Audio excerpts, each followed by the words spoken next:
शिवाय। हरे कृष्णा, हरि बोल, जय जगन्नाथ, ओम नमः शिवाय।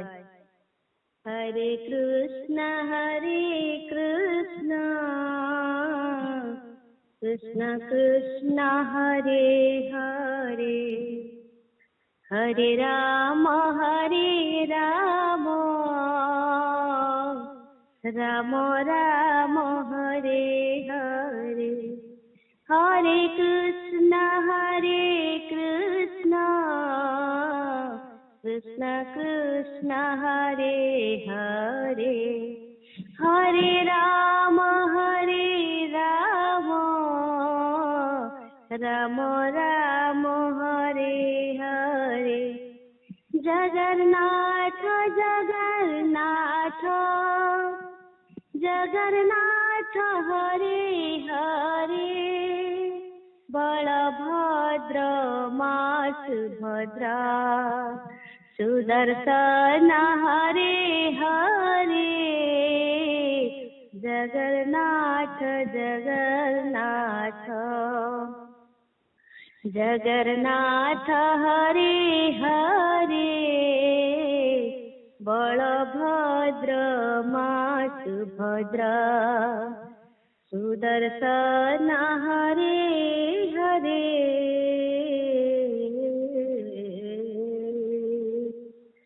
सहस्रशीर्षा पुरुषः सहस्राक्षः सहस्रपात्, स भूमिं विश्वतो वृत्वा चतिष्ठदशाङ्गुलम्,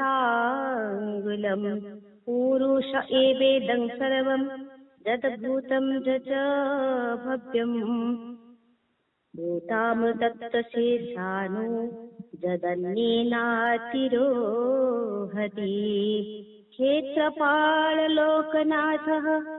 क्षेत्रेश्वरी मा विमला, चतुर्धा मूर्ति स्वरूपाय नीलाद्रीश नमोस्तुते।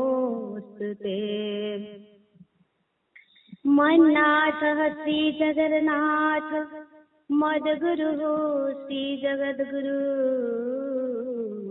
मदात्मा सर्वभूतात्मा, तस्मै श्री गुरवे नमः, तस्मै श्री गुरवे नमः।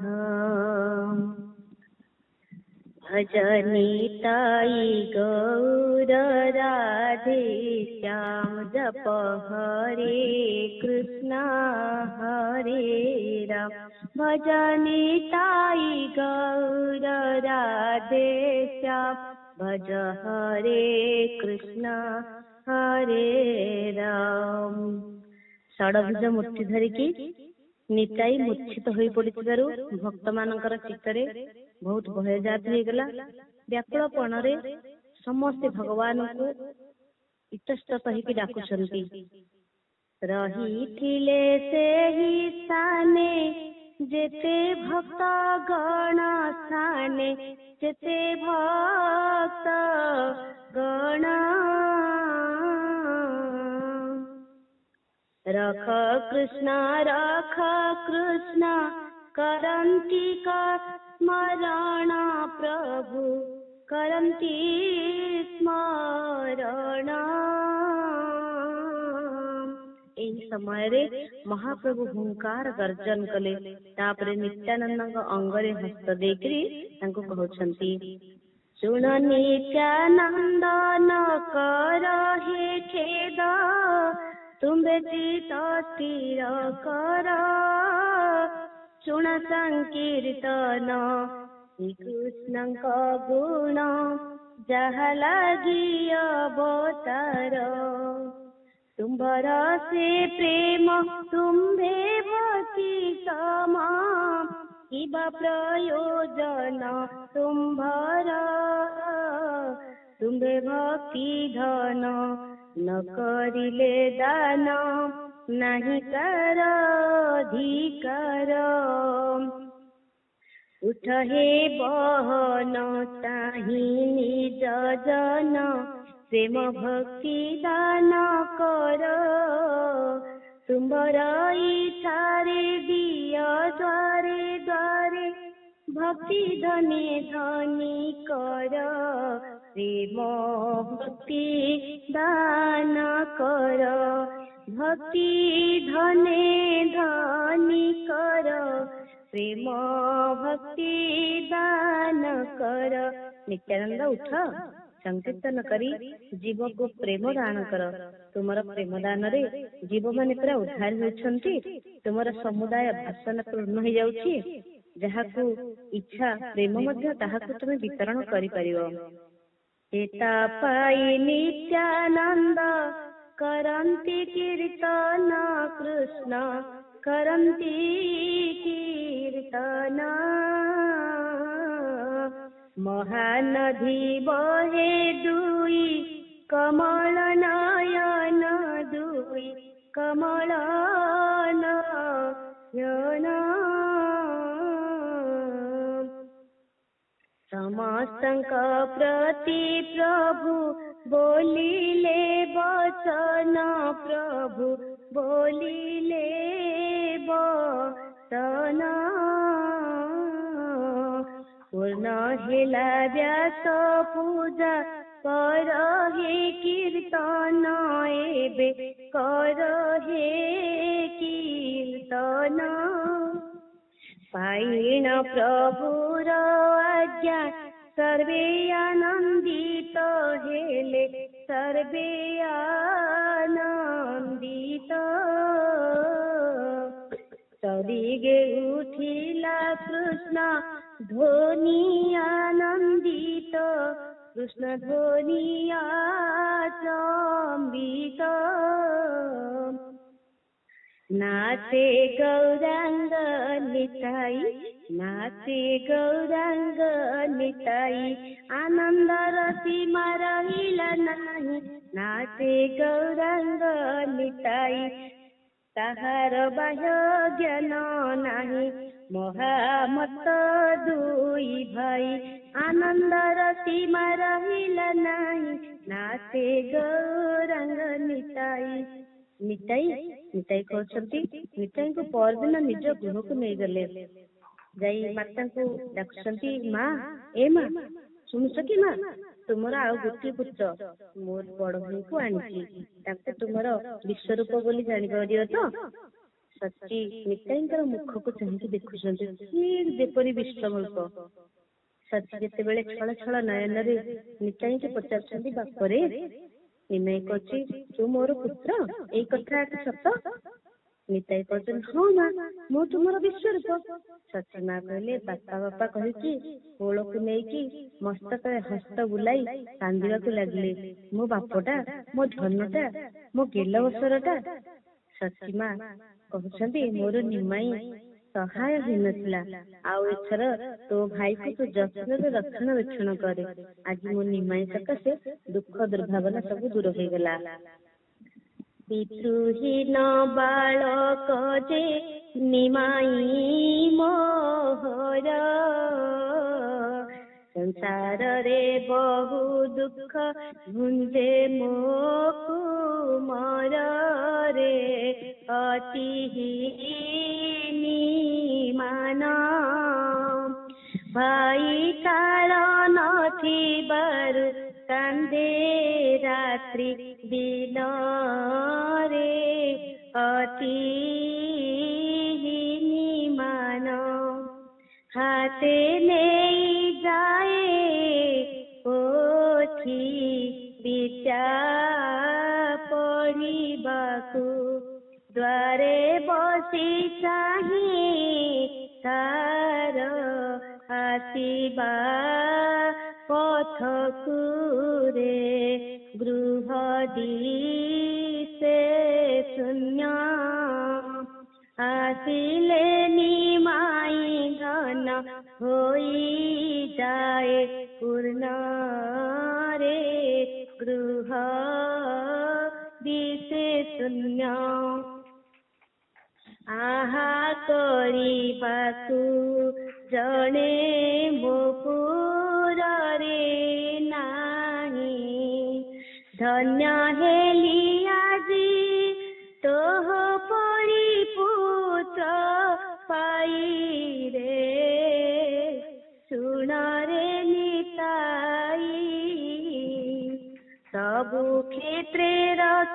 कर निमाई कुतुहीरे ଶୁଣ ରେ ନିତାଇ। ଆଜିଠୁ ତୋ ଭାଇର ଦାୟିତ୍ୱ ତୁ ନେଇଯା। ମୁଁ ତ ବୃଦ୍ଧ ହେଇଗଲି, ବାପା ତ ତାର ନାହାନ୍ତି, ତାର ଅଲି ଅଳ ଅର୍ଦଳ ତାର ସମସ୍ତ ଦାୟିତ୍ୱ ତୁ ତାର ବଡ ଭାଇ ହେଇକି ନବୁ। ଆଉ କେତେ ଦିନ ମା ମୁଁ ବଞ୍ଚିବି କହିଲୁ ଦେଖି? ଏଇ ବୃଦ୍ଧା ପ୍ରତି କଣ ସହାୟ ହେବୁନି ମୋ ଧନ? ନିତାଇର ମାତୃଭାବ ସପାଇସ ଚିରାଣୀ ନୟନରୁ ବହେ ନିରଗଦ ଗଦବାଣୀ ପ୍ରେମ ଭକ୍ତି ସ୍ନେହର ସେ ସମସ୍ତେ ବିଭୋର ଦିନ ବନ ମାଳି କହେ ଯୋଡ଼ି ଦୁଇ କର ପତିତ ପାବନ ନିତାଇ ପତିତ ପାବନ ନିମାଇ ନିତାଇ ବିନେ ଗତି ନାହିଁ ପତିତ ପାବନ ନିମାଇ ନାଥେ ଗୌରାଙ୍ଗ ନିତାଇ ଆନନ୍ଦର ସୀମା ନାହିଁ ନାଥେ ଗୌରାଙ୍ଗ ନିମାଇ ଭଜ ନିତାଇ ଗୌର ରାଧେଶ୍ୟାମ ଜପ ହରେ କୃଷ୍ଣ ହରେ ରାମ ହରି ବୋଲ ହରି ବୋଲ ହରି ବୋଲ ହରି ବୋଲ। ଜଗାଇ ମାଧବଙ୍କର ଉଦ୍ଧାର ଲୀଳା। ଶ୍ରୀମନ୍ ଗୌରାଙ୍ଗ ମହାପ୍ରଭୁ ଶ୍ରୀ ନବଦ୍ୱୀପ ନଗରରେ ହରିନାମ ସଂକୀର୍ତ୍ତନ ଆରମ୍ଭ କରିଲେ। ଆଉ ଏଇ ହରିନାମ ପ୍ରଚାର କରିବା ନିମିତ୍ତ ଶ୍ରୀ ନିତ୍ୟାନନ୍ଦ ପ୍ରଭୁ ଆଉ ଶ୍ରୀ ହରିଦାସ ଠାକୁରଙ୍କୁ ବିଶେଷ ରୂପରେ ଆଦେଶ କରୁଛନ୍ତି।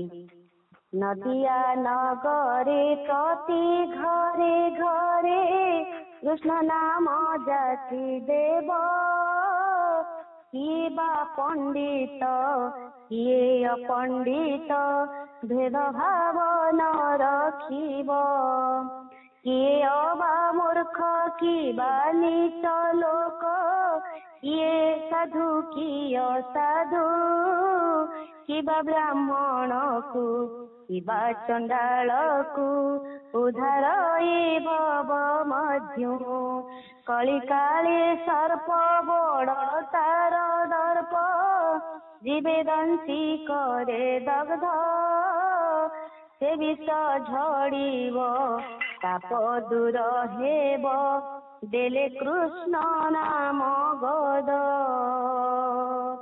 ଯା ତୁମେ ଏବେ ଏଇ ଆଦେଶକୁ ପାଳନ କରିବ ଆଉ ଜୀବ ମାନଙ୍କର ଦ୍ୱାରେ ଦ୍ୱାରେ ଯାଇକି ହରିନାମ ବିତରଣ କରିବ। ଆଉ ଦୁଇ ଜଣଙ୍କର ପକ୍ଷରୁ ଏଇ କାର୍ଯ୍ୟ କରିବା ନିଶ୍ଚିନ୍ତ ଭାବରେ ସମ୍ଭବ, କାରଣ ତୁମେ ହେଉଛ ବିଦେଶୀ ଆଉ ସନ୍ନ୍ୟାସୀ। ନବଦ୍ୱୀପରେ ନିୟମିତ ହରିନାମ ଏହି ପ୍ରଥମ ଆରମ୍ଭ ହେଲା। ହରିଦାସ ଠାକୁର ନିତ୍ୟାନନ୍ଦ ଠାକୁର ପ୍ରଭାତରେ ନାମ ବିତରଣ କରିବାକୁ ଯାଇଛନ୍ତି। ଆଉ ଜଣେ ଗୃହସ୍ଥର ଦ୍ୱାରରେ ଉପସ୍ଥିତ ହୋଇଛନ୍ତି ଆଉ ଗୃହସ୍ଥକୁ କହୁଛନ୍ତି। ନିତ୍ୟାନନ୍ଦ କହୁଛନ୍ତି, ବାବା ଆମେ ଦୁଇ ଜଣ ହରିନାମ ଦେବାକୁ ଆସିଛୁ, ତୁମେ ଆମ ଠାରୁ ଟିକେ ନାମ ଗ୍ରହଣ କରିବ କି?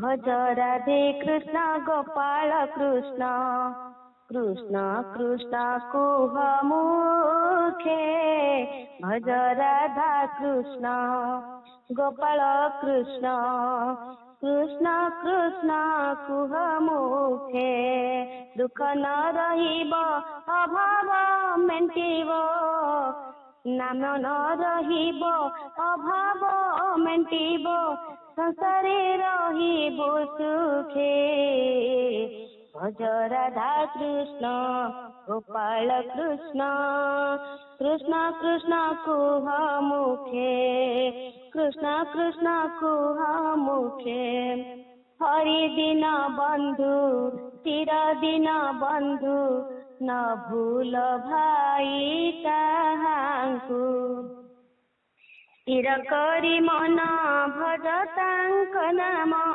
ସ୍ଥିର କରି ମନ ଭଜ ତାଙ୍କ ନାମ ତୋଳି ନେବେ ତୋତେ ବୁକେ କୋଳେ ତୋଳି ନେବେ ବୁକେ ଭଜ ମୂଢ଼ ମତି ତୁମ୍ଭ ଶିର ସାଥୀ ନ ପଡ଼ ଏ ମାୟା ଜାଲେ লীলাময় হরি রাধা কান্তি ধরি আসিছি এ ধরা বুকে তোলি নেবে তোতে বুকে ভজ রাধা কৃষ্ণ গোপাল কৃষ্ণ ভজ রাধা কৃষ্ণ গোপাল কৃষ্ণ কৃষ্ণ কৃষ্ণ কুহ মুখে কৃষ্ণ কৃষ্ণ কুহ মুখে দুঃখ ন রহিব ভাব মেଣ୍ଟିବ দুঃখ ন রহিব ভাব মেଣ୍ଟିବ সংসারে রহিব সুখে কৃষ্ণ কৃষ্ণ কুহ মুখে ভজ রাধা কৃষ্ণ গোপাল কৃষ্ণ কৃষ্ণ কৃষ্ণ কুহ মুখে। ହରି ବୋଲ। ଗୃହସ୍ଥ ଜଣକ କହିଲେ ଆରେ ପିଲାମାନେ କିଏ ଅଛ? 2 ଜଣ ବାବାଜୀ ଆସିଛନ୍ତି, 2 ମୁଠା ନେଇକି ଚାଉଳ ଟିକେ ଆଣିଲ। ନିତ୍ୟାନନ୍ଦ କହିଲେ ଆମେ ଚାଉଳ କି ପଇସା ମାଗୁନାହୁଁ ବାବା, ଏକମାତ୍ର ହରିନାମ ଭିକ୍ଷା ମାଗୁଛୁ। ତୁମେ ଥରେ ମାତ୍ର କୃଷ୍ଣ କହିଲେ ଆମର ଭିକ୍ଷା ପୂରଣ ହେଇଯିବ। ଗୃହସ୍ଥ ଜଣକ କହିଲେ ନିଅନ୍ତୁ ଗୋସାଇଁ ମହାପ୍ରଭୁ ଭିକ୍ଷା ନିଅନ୍ତୁ। ହରିଦାସ ଠାକୁର କହିଲେ ବାବା ତୁମେ ଏତେ ଗୁଡାଏ ଅକ୍ଷର ଉଚ୍ଚାରଣ କରୁଛ, କିନ୍ତୁ କୃଷ୍ଣ ବୋଲି ଯୋଡ଼ିଏ ଅକ୍ଷର ଉଚ୍ଚାରଣ କରିବାକୁ ତମକୁ କଣ ବୋଝ ଭଳିଆ ଲାଗୁଛି କି? ଗୃହସ୍ଥ କହୁଛନ୍ତି ମୁଷ୍ଟିକ ନିୟ ହେ ଭିକ୍ଷା ନ ମିଳିବ ବେଶୀ ନ କୁହ ସେ ବାଜେ କଥା ଶୁଣ ହେ ସନ୍ନ୍ୟାସୀ ଗୃହର କର୍ମ କରିବୁ ଗଡ଼ି ଗଲା ବେଳ ଭିକ୍ଷା ନେଇ ଚାଲି ଯାଅ ନ କର ହେ ଗୋଳ। 12 ଘରେ ତୁମେ ବୁଲୁଛ 12 ଘରେ ତୁମେ ବୁଲୁଛ ପେଟର ନିମନ୍ତେ ତୁମ୍ଭେ କାଙ୍ଗାଳ ବେଶରେ ତୁମ୍ଭେ 12 ଘରେ ବୁଲୁଛ ତୁମ୍ଭେ କାହୁଁ ଜାଣିବ ଗୃହସ୍ଥର କେତେ କର୍ମ ତୁମ୍ଭେ କାହିଁ ଜାଣିବ। ଆଚ୍ଛା ତୁମେ କଣ ଭିକ୍ଷା ନେବନି କି? ହରିଦାସ ଠାକୁର କହିଲେ ନା ନା ଆମେ କୃଷ୍ଣ ନାମ ବ୍ୟତୀତ ଆଉ କିଛି ଭିକ୍ଷା ନେବୁନି। ଗୃହସ୍ଥ ଭିକ୍ଷା ପତ୍ର ଧରି ଫେରିଗଲା। ନିତ୍ୟାନନ୍ଦ ଆଉ ହରିଦାସ ଠାକୁର ସେ ଦ୍ୱାରରୁ ଯାଇକି ଅନ୍ୟ ଏକ ଗୃହସ୍ଥ ଦ୍ୱାରରେ ଉପସ୍ଥିତ ହୋଇକି କହୁଛନ୍ତି ଭଜ କୃଷ୍ଣ କହ କୃଷ୍ଣ ନିୟ କୃଷ୍ଣ ନାମ କୃଷ୍ଣ ମାତା କୃଷ୍ଣ ପିତା কৃষ্ণ ধন প্রাণ ভজ কৃষ্ণ কহ কৃষ্ণ নিয় কৃষ্ণ নাম কৃষ্ণ পিতা কৃষ্ণ মাতা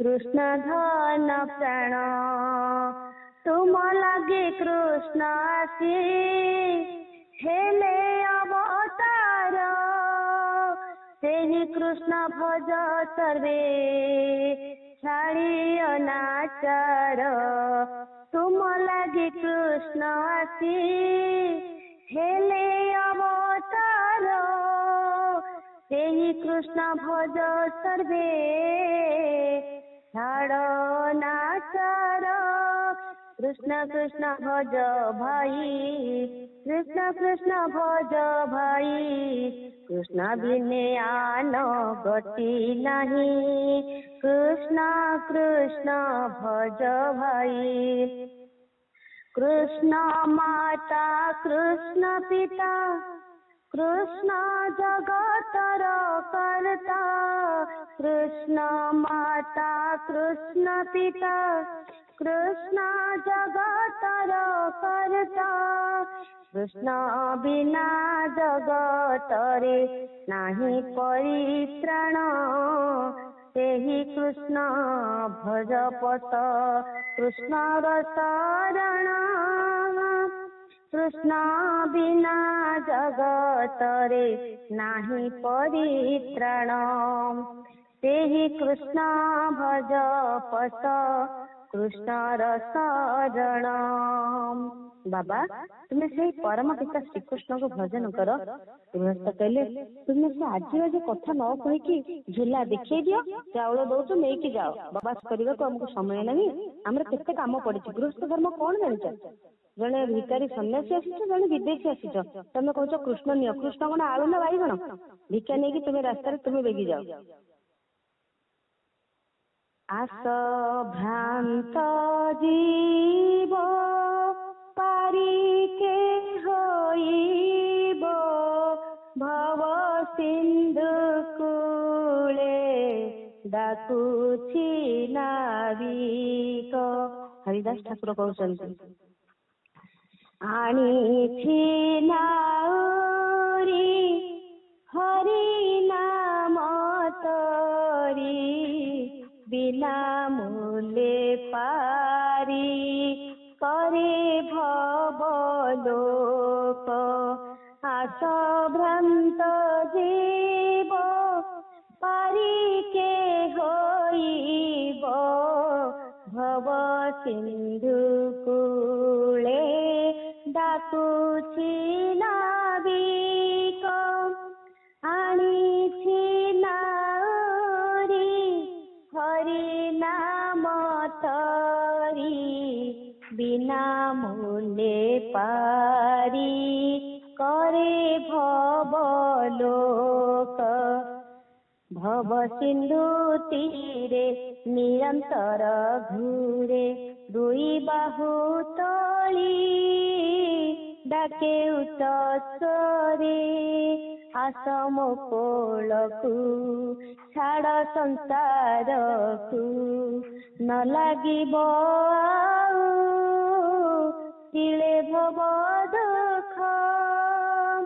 ଶୁଣରେ କାଙ୍ଗାଳ ନାହିଁ ଆଉ ବେଳ, ନ ରହିବୁ ଭବେ ତୁହି ଚିରକାଳ। କାହିଁ ତୁ ସଂସାରେ ପଡୁ ବନ୍ଧନରେ, ନଚେତିବୁ ଯେବେ ভোগিবু নরক। আস ভ্রান্ত জীব পারিকে হইব, ভব সিন্ধু কূলে ডাকুছি নাবিক। আনিছি নাউরি হরি নাম তরি, মু আনিছি নাউরি হরি নাম তরি, বিনা মূল্যে পারি করে ভব লোক। দেখ আখি খোলি কান্দুছি কি পরি, তোর দুঃখ দেখি সদা হুয়ে দুঃখী। এ দেহকু তোর সমর্পণ কর, হা কৃষ্ণ হা কৃষ্ণ নিশি দিবা ডাক। এ দেহকু তোর সমর্পণ কর, হা কৃষ্ণ হা কৃষ্ণ নিশি দিবা ডাক। হে ভ্রান্ত জীব ମାନେ, ତୁମେ ମାନେ ଏଇ ସଂସାର କାରାଗାରରେ ରହି କେତେ ଦିନ ଦୁଃଖ ଭୋଗୁଛ ରେ। ତମେ କଣ ଏତିକି ଜାଣିପାରୁନ? 84 ଲକ୍ଷ ଜମି ଭ୍ରମଣର ଦୁଃଖ କଣ ତୁମର କିଛି ମନେ ପଡୁନି? ତୁମମାନଙ୍କ ଦୁଃଖରେ ଦୁଃଖୀ ହୋଇ ଗୋକୁଳର ଅଧିପତି ଭଗବାନ ଶ୍ରୀକୃଷ୍ଣଚନ୍ଦ୍ର ଏଇ ଧରାବକ୍ଷରେ ଆଜି ଅବତୀର୍ଣ୍ଣ ହୋଇଛନ୍ତି। ହେଲେ ତୁମେମାନେ ଶ୍ରୀକୃଷ୍ଣଙ୍କୁ ଭଜନ କଲେ ଟଙ୍କା କଉଡ଼ି ଲାଗିବ ନାହିଁ ରେ, କି ଘର ବାଡି ଛାଡିବାକୁ ପଡିବନି। ସଂସାର ମଧ୍ୟରେ ରହିକି ଖାଲି କୃଷ୍ଣ ଭଜନ କର। ଏ ହାତରେ କାମ ସେ ହାତରେ ନାମକୁ ତୁମେ ଜପ କର, ତେବେ ସଂସାରରୁ ଉଦ୍ଧାର ପାଇଯିବ। ଗୃହସ୍ଥ କହୁଛନ୍ତି ଧର ଧର ମାର ମାର ଏ ଭଣ୍ଡ ସନ୍ନ୍ୟାସୀ, ତାଙ୍କ ସଙ୍ଗ ଦୋଷେ ନଷ୍ଟ ହେବେ ଗ୍ରାମବାସୀ। ଧର ଧର ମାର ମାର ଏ ଭଣ୍ଡ ସନ୍ନ୍ୟାସୀ, ତାଙ୍କ ସଙ୍ଗ ଦୋଷେ ନଷ୍ଟ ହେବେ ଗ୍ରାମବାସୀ। ଏଗୁଡାକୁ ମାରିଲ, ଗାଁରୁ ବେଗି ବାହାର କରିଦିଅ, ଧକ୍କା ଦେଇକି ବାହାର କର। ଯଦି କିଛି ସମୟ ଆମ ଗ୍ରାମରେ ରହିବେ ନା, ଆମ ଗ୍ରାମବାସୀଙ୍କୁ ଇଏ ନଷ୍ଟ କରିଦେବେ। ଏଇ ଯୋଡ଼ାକ କାଙ୍ଗାଳ ଆସିଛନ୍ତି କଣ ପାଗଳ ଭଳିଆ କଣ ହଉଛନ୍ତି? କୃଷ୍ଣ କଣ ଭଗବାନ? ଆମର କୃଷ୍ଣ କଣ ହବ? ଆମର କେତେ ସଂସାରର ଧର୍ମ, କେତେ ଗୃହସ୍ଥ କର୍ମ ଅଛି। ତମେ ବିଦେଶୀ ସନ୍ନ୍ୟାସୀ ଦିଟା ଯାକ ଜାଣିବ କଣ? ଖୁବ ଶୀଘ୍ର ଏ ଗାଁ ଛାଡିକି ଯା। ମୁଁ କେତେବେଳେ କହୁଥିଲି ଆମ ଦୁଆର ଛାଡିକି ଯା, ଏବେ କହୁଛି ଗାଁ ଛାଡିକି ଯା। ଗାଁ ଲୋକଙ୍କୁ ଡାକିବୁ, 2 ଜଣ ଯାଙ୍କୁ ଧରିବୁ, ବାଡେଇବୁ, ତାପରେ ଛାଡିବୁ। ତାପରେ ଯିବ ତ? ଏଗୁଡିକୁ ମାରିକି ଗାଁରୁ ବାହାର କରିଦିଅ। ସେଠାରୁ ଯାଇ ଆଉ ଏକ ଗୃହସ୍ଥ ଦ୍ୱାରରେ ଉପସ୍ଥିତ ହେଲେ। ହରିନାମ ଯାଚିଲା ମାତ୍ରକେ ଗୃହସ୍ଥ ଜଣକ କହୁଛି, ତୁମେ ସବୁ ନଷ୍ଟ ହେଲ ଦୁଷ୍ଟ ସଙ୍ଗ ଦୋଷେ, ଆମ୍ଭକୁ ପାଗଳ କରି ଦେବ ତୁମ୍ଭେ ଶେଷେ। ପଣ୍ଡିତ ଶିକ୍ଷିତ ଲୋକ ହୋଇଲେ ପାଗଳ, ନିମାଇ ପଣ୍ଡିତ ନଷ୍ଟ କରିଲା ସକଳ। ଆଉ କେବେ ନ ରଖିବ, ଆଉ କେବେ ନ ରଖିବ ନବଦ୍ୱୀପର ମର୍ଯ୍ୟାଦା। ପଣ୍ଡିତ କୁଳର ମାନ, ସବୁ ବ୍ରାହ୍ମଣ କୁଳ ସବୁ, ଆଉ କେବେ ନ ରଖିବ। ହରି ବୋଲ। କଣ ଖଡ ଖଡ ସାଉଣ୍ଡ ହଉଛି? ସେ ସାଉଣ୍ଡ ଟା ବନ୍ଦ କର। କୁଆଡେ କଣ ହଉଛି? ଜୟ ଜଗନ୍ନାଥ। ଭାରତ ମଧ୍ୟରେ ନବଦ୍ୱୀପ ନଗରୀର ପଣ୍ଡିତ ମାନଙ୍କର ମାନ ସମ୍ମାନ କେତେ ଉଚ୍ଚରେ ଥିଲା। ଆଜି ନିମାଇ ପଣ୍ଡିତ ସବୁ କିଛି ନଷ୍ଟ କରିଦବ। ଆଉ ଏକ ଗୃହସ୍ଥ ତାପରେ କହୁଛନ୍ତି, ଆରେ ଭାଇ ଜାଣିଲି ମୁଁ ଦେଶ ତାଙ୍କର, ଏହି 2 ଜଣ ଭଣ୍ଡ ଚୋରଙ୍କର ଚୋର ଚଳ କରି ବୁଲୁଛନ୍ତି। ଡାକ ଦେଇ ଘରେ ଘରେ ଛଳ କରି ବୁଲୁଛନ୍ତି। ଚୋରି କରିବା ଉଦ୍ଦେଶ୍ୟ, ଚୋରି କରିବା ଉଦ୍ଦେଶ୍ୟ ଛଳ କରି ବୁଲୁଛନ୍ତି। ଏପରି ପ୍ରକଟ କାହିଁ କରିବେ ସୁଜନେ, ଯଦି ପୁନର୍ବାର ଆସେ କହିବା ଦେୱାନେ। ଆଉ ଗୋଟିଏ ଗୃହସ୍ଥ ସେଠି ଥିଲେ, ସିଏ ମଧ୍ୟ କହୁଛନ୍ତି, କରିବୁ କରିବୁ ଆମ୍ଭେ ସମୟ ଆସିଲେ, ସଂସାର ମଧ୍ୟରୁ କିଛି କର୍ମ ଶେଷ ହେଲେ। ଏ ସଂସାରେ ଆସିଅଛୁ କର୍ମକୁ କରିବୁ, ବୟସ ତୃତୀୟ ଭାଗେ ହରିଙ୍କୁ ଭଜିବୁ। ବୟସ ତୃତୀୟ ଭାଗ ନହେଲେ ଇନ୍ଦ୍ରିୟ ନିବୃତ୍ତ ହୁଏନି, ତେଣୁ ଆଗରୁ ହରି ଭଜିବା ଉଚିତ ନୁହେଁ। 2 ପ୍ରଭୁ ଗୃହସ୍ଥ ମାନଙ୍କ ଠାରୁ ଏହିପରି ଅଯୁକ୍ତିକର ବାକ୍ୟକୁ ଶ୍ରବଣ କରି କେବଳ ଠୋ ଠୋ କରିକି ହସି ଉଠିଲେ। ପ୍ରଭାତ ସମୟରୁ 2 ପ୍ରଭୁ ଯାକ ନାମ ପ୍ରଚାର କରିବାକୁ ଯାଇ ଏହିପରି 2 ପ୍ରହର ପର୍ଯ୍ୟନ୍ତ ନଗରରେ ପରିଭ୍ରମଣ କରି ଗୃହକୁ ଫେରି ଆସନ୍ତି। ଆଉ ଜୀବ ମାନଙ୍କର କିପରି ଦୁର୍ଦ୍ଦଶା, ସେମାନେ କିପରି ହରିବିମୁଖ ହୋଇ ପଡିଛନ୍ତି, ତାହା ସବୁ ମହାପ୍ରଭୁଙ୍କ ନିକଟରେ ପ୍ରକାଶ କରନ୍ତି। ହରିଦାସ ଧୀର ଆଉ ନିତ୍ୟାନନ୍ଦ ହେଉଛନ୍ତି ଚଳଚଞ୍ଚଳ। କୌତୁକ ପ୍ରିୟ ନିତ୍ୟାନନ୍ଦଙ୍କର ସହିତ ହରିଦାସ ନାମ ପ୍ରଚାର କରିବାକୁ ଯାଇ ବଡ ଅସୁବିଧାରେ ପଡିଲେ। ନିତ୍ୟାନନ୍ଦ କଣ ସବୁ କରନ୍ତି ତାହା ଏଠାରେ ସଂକ୍ଷିପ୍ତରେ ଆମେ ପ୍ରକାଶ କରିବା। ହରି ବୋଲ। ଖଡ ଖଡ ଶବ୍ଦ କାହାଠୁ ହଉଛି ଟିକେ ବନ୍ଦ କରିବ କି? ନଚେତ କାଟିକି ଆଉ ଥରେ ଲଗେଇବି।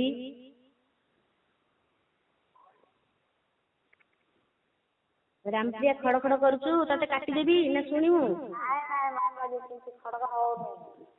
ବହୁତ ଖଡ ଖଡ ହଉଛି।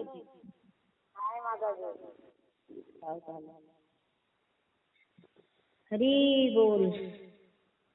ଭ୍ରମଣ ନ କରି ଆସି ଗଙ୍ଗା ତୀରେ, ଭାସନ୍ତି ଜାହ୍ନବୀ ଜଳେ। ବହୁ ବେଳ ହେଲା ନାହାନ ଲୋହିଲା, ହରିଦାସ ଡାକେ କୂଳେ।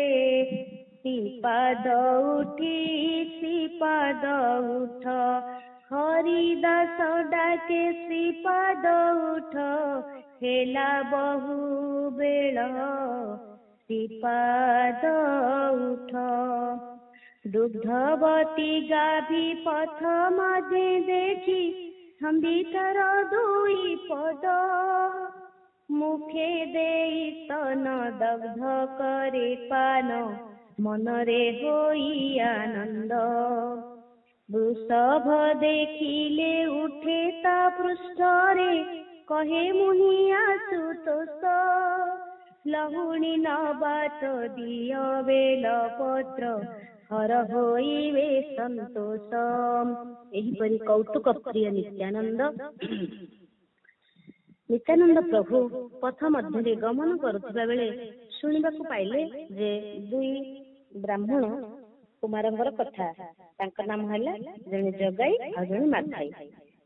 से दुई भाई होछंती नदिया नगर हर्ता कर्ता दैव विधाता कहले चले। कार्य को किसी अर्थ दे निज इच्छा अनुजाई अन्य अत्याचार करती। तांकर धर्माधर्म ज्ञान बोली किछि ही नथिला। तांकर नित्य कर्म है मद्यपान करिबा, कथा कथारे नरहत्या करिबा, लूटपाट करिबा, अन्याय अधर्म बेल को बेल तांकर बढ़िबाकू लागि थाए। दुई भाई अधीन रे बहुत अस्त्रधारी सैन्य थिबारु केही तांका सहित पारी उठियंती नहीं। विशेषतः नदियावासीगण विद्या चर्चारे बहुत व्यस्त थांती। सेमाने सेही रसरे निमग्न होई समुदाय अत्याचार को सहिकी रही थांती। जगतरे जेते प्रकार पापकर्म अछि कहा प्रति न करिछंती बोली एपरि नुहे। नित्यानंद कहउछंती चाल हरिदास आंबे दुई जण जीवा प्रभुंकर आज्ञा दुई भाई को कहिबा जदि शुणे भल जदि न शुणे तो भल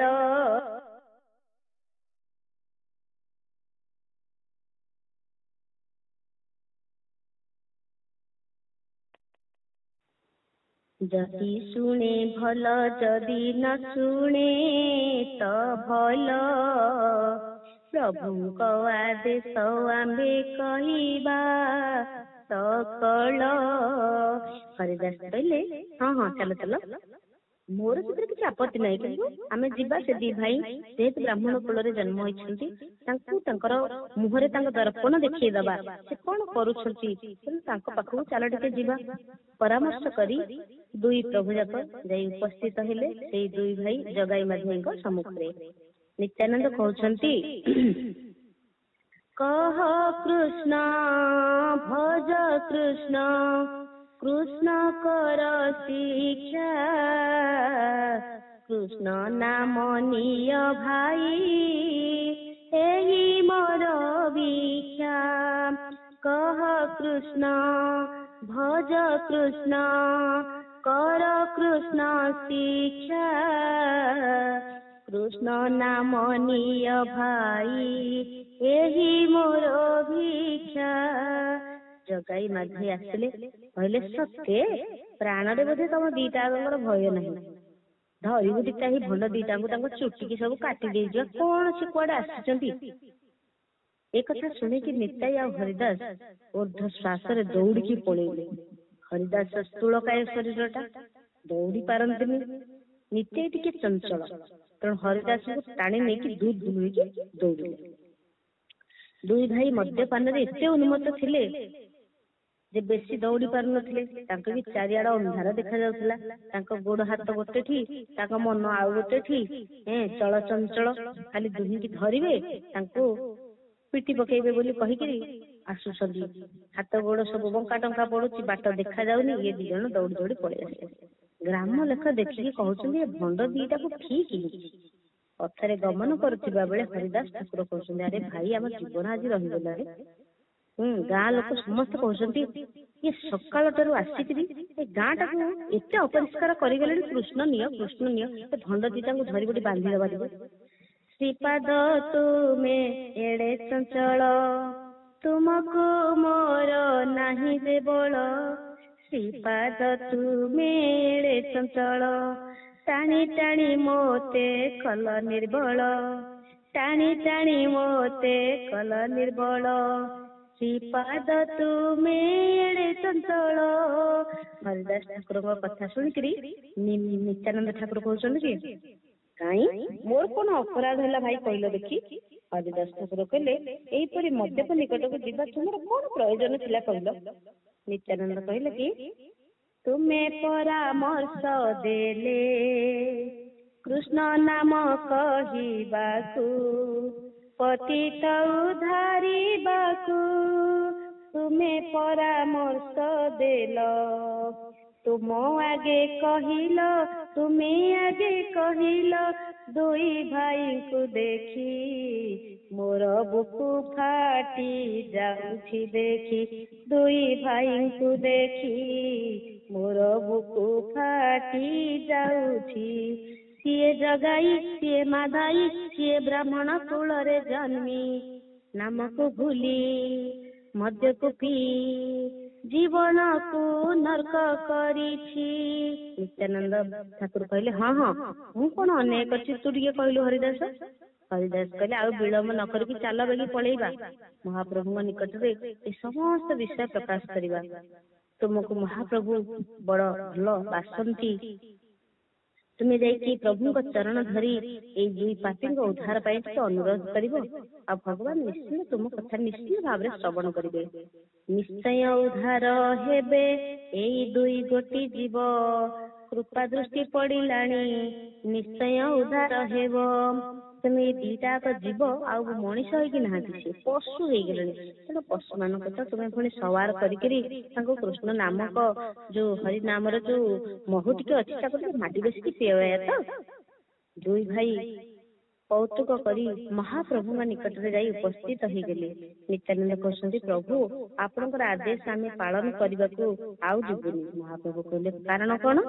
ନିତ୍ୟାନନ୍ଦ କହୁଛନ୍ତି କଳି ଜୀବଙ୍କର ଦଶା କର ଶ୍ରବଣ, ନ କରେ ପାଳନ କେହି ନ କରେ ପାଳନ।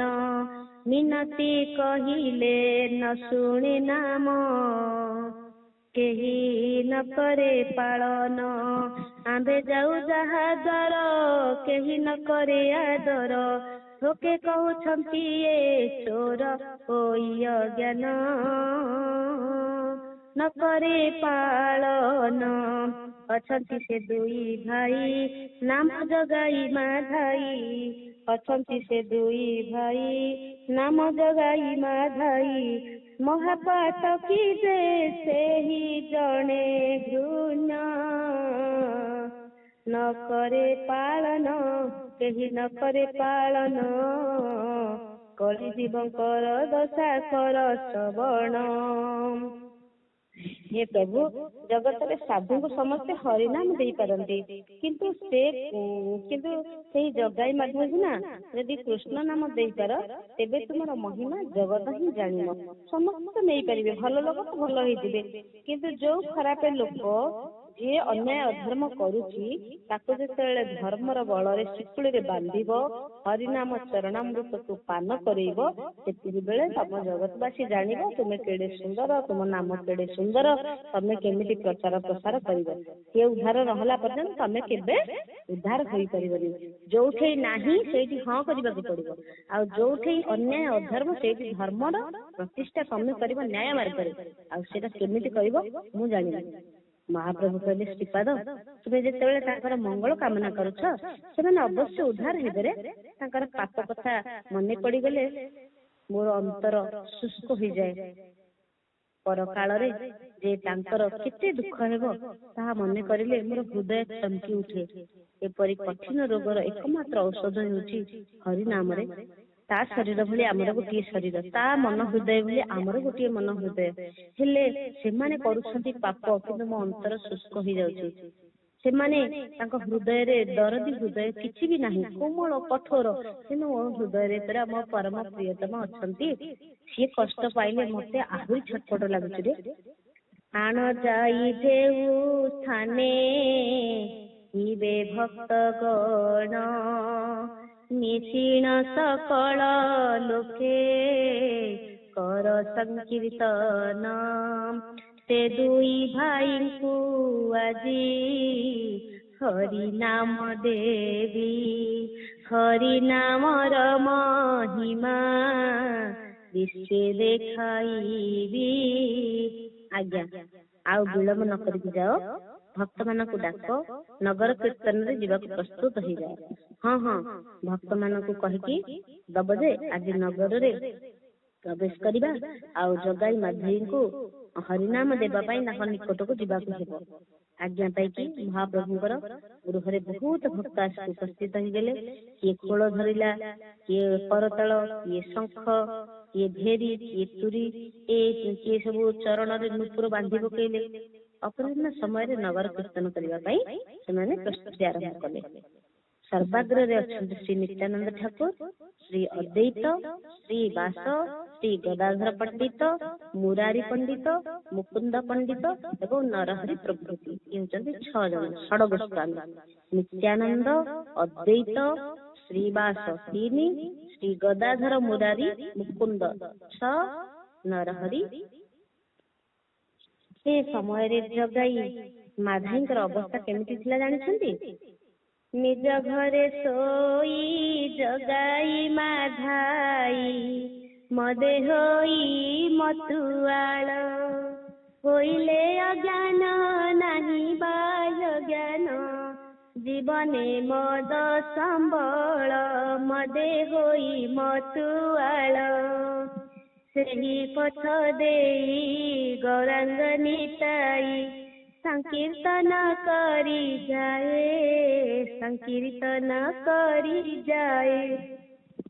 ଖୋଳ କରତାଳ ସଂକୀର୍ତ୍ତନ ରୋଳ, ଖୋଳ କରତାଳ ସଂକୀର୍ତ୍ତନ ରୋଳ, ବ୍ରହ୍ମାଣ୍ଡ ଭେଦି ନ ଯାଏ, ସଂକୀର୍ତ୍ତନ କରି ଯାଏ। ଖୋଳ କରତାଳ ସଂକୀର୍ତ୍ତନ ରୋଳ, ବ୍ରହ୍ମାଣ୍ଡ ଭେଦି ନ ଯାଏ। ଆରମ୍ଭିଲେ ସର୍ବେ ମଧୁର କୀର୍ତ୍ତନ, ନାଚେ ପ୍ରେମାନନ୍ଦେ ଶ୍ରୀ ସଚି ନନ୍ଦନ। ଆରମ୍ଭିଲେ ସର୍ବେ ମଧୁର କୀର୍ତ୍ତନ, ନାଚେ ପ୍ରେମାନନ୍ଦେ ଶ୍ରୀ ସଚି ନନ୍ଦନ। ଚତୁର୍ଦିଗେ ଲୋକ ଶୁଣି ଆସିଲେ ତ, ହରି ବୋଲ ହରି ବୋଲ ହରି ବୋଲ କହି। ଚତୁର୍ଦିଗେ ଲୋକ ଶୁଣି ଆସିଲେ, ହରି ବୋଲ ହରି ବୋଲ ହରି ବୋଲ କହି। ଢଳି ଢଳି ନାଚେ ଗୌରାଙ୍ଗ ନିତାଇ, ଢଳି ଢଳି ନାଚେ ଗୌରାଙ୍ଗ ନିତାଇ।